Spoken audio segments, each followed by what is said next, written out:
নমস্কার সবাইকে, আমি মামনি আবার চলে এসেছি তোমাদের কাছে আরেকটি নতুন রেসিপি নিয়ে। তো আজকে যে রেসিপিটা তোমাদের সাথে শেয়ার করব সেটা হচ্ছে কাতল মাছের পেটি দিয়ে একটা রেসিপি। চলো তাহলে প্রথমে মাছটাকে ভালোভাবে ধুয়ে রেখে দিতে হবে। তারপর একটা পেস্ট রেডি করব।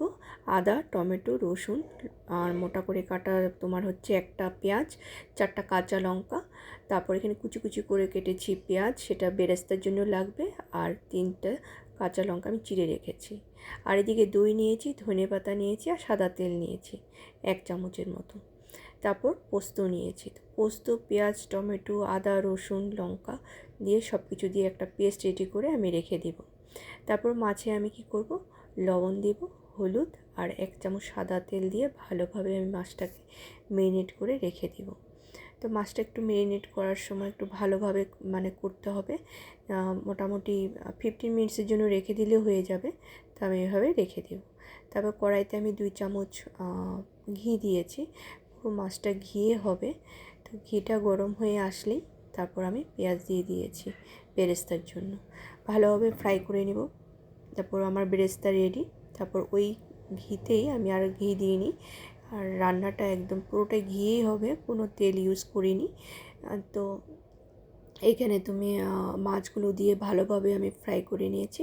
আর যে পেস্ট রেডি করেছিলাম সেখানে পরিমাণ মতো লবণ, হলুদের গুঁড়ো, জিরের গুঁড়ো, লঙ্কার গুঁড়ো দিয়ে, ধনের গুঁড়ো দিয়ে ভালোভাবে মিক্সড করে রেখে দিয়েছিলাম। তারপর পেস্টটা আমি মাছের উপরে দিয়ে ভালোভাবে মাছের গায়ে লাগিয়ে দিয়েছি। আমি মাছটাকে ফ্রাই করে কড়াই থেকে তুলিনি, তো মাছটা কড়াইতেই ছিল, তার উপরে আমি ওই পেস্টটা দিয়ে দিয়েছি।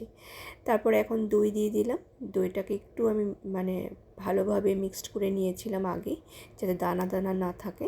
তারপর দইটা দিয়ে ভালোভাবে মাছের গায়ে আমি লাগিয়ে দিলাম। তারপরে এখন একটু স্বাদ অনুযায়ী অল্প চিনি দিয়েছি। তারপর কিছুক্ষণ বয়েল হয়ে আসলে আমি মাছগুলোকে আমি উল্টাপাল্টা করিনি, সেখানে মাছটা যেমন ছিল ওরকমই আছে। তো গ্যাসের ফ্লেমটা কম করেই রান্না করেছি, ঢেকে করিনি। আর চামচ দিয়ে আমি মাছের গায়ে গ্রেভিগুলো লাগিয়ে দিচ্ছিলাম উপর দিয়ে। তারপর পরিমাণ মতো জল দিয়েছি। জলটা বয়েল হয়ে আসলেই মাছ আমার রেডি। তারপর উপরে দিয়েছি একটু বেরেস্তা দিয়েছিলাম। তারপর হচ্ছে চেরা কাঁচা লঙ্কা দিয়েছি, একটু গরম মশলা দিয়েছি, আর একটু ধনেপাতা দিয়েছি। তো এগুলো দেওয়ার পরেই আমার রেডি হয়ে গেছে রুই মাছের একটা লোভনীয় রেসিপি। তোমাদের সাথে শেয়ার করলাম। খুব অল্প ঘি দিয়ে এই রেসিপিটা করেছি। দেখলে মনে হচ্ছে অনেকটাই হয়তো ঘি দিয়েছি, কিন্তু একদমই দিইনি। সেখানে দইয়ের যে তেলটা সেটা বেরিয়েছে। তো আমি দেখো সার্ভ করছি।